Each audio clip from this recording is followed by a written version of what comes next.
Hi, Sandra here, the Misophonia therapist, and today's video is all about the times when you might notice misophonia being more of an issue.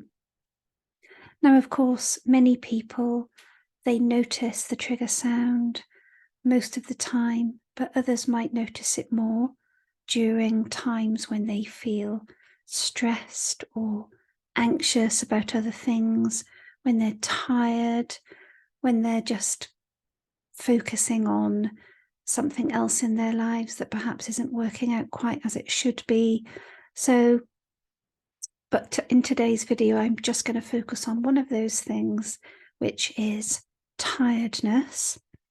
Now, why do we feel so much worse about hearing those sounds when we're tired, when we're exhausted?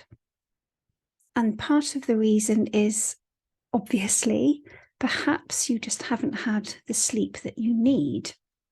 And maybe because you are doing too much. Now, I see a lot of people in my practice who struggle with this universal feeling of overwhelm.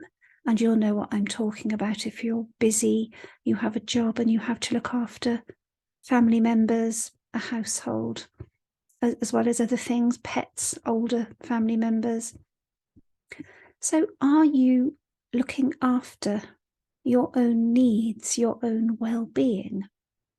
And if you're not, maybe you are noticing a poorer quality to your sleep.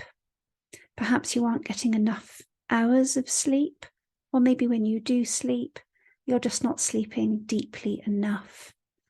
So what has being tired or exhausted or sleep deprived got to do with misophonia and whether or not you'll be more triggered by it? Well, there are three reasons. So the first one is when you don't get enough sleep, your nervous system doesn't have an opportunity to reset. So you may find that you are very hypervigilant. Imagine the nervous system as being a little bit like a bucket. Let's say this glass of water is a bucket. Over the course of time, maybe the previous day, the more anxiety and stresses that go into this bucket, into the nervous system, the fuller it starts to get. Now, during the course of your sleep, when you're dreaming, it's called the rapid eye movement phase of the sleep cycle. It's restricted to about 20%. Now, one of the roles of REM is to neutralize some of this emotional content, the emotional content of the nervous system. And if your sleep is poor quality or you are not getting enough, the emotional content of the nervous system is not going to be any different. So when you wake up in the morning, you have the next day ahead, then more starts to go in and you do not have a lot of spare capacity. So the nervous system is likely to be stuck in this sympathetic state, this highly activated state. And second of all, if your nervous system is stuck in this sympathetic, very, very hypervigilant, overactive state, you're just going to notice that hypervigilance even more. And when you think about it, many, many years ago, I'm talking 2 million years ago, if you were living in a very risky environment, we were living in cave dwelling communities, you would have definitely needed to be attuned to sounds in the environment for your own safety and protection. Can you imagine if you were sleeping through the night and you just ended up sleeping through the sound of an approaching hungry wild animal?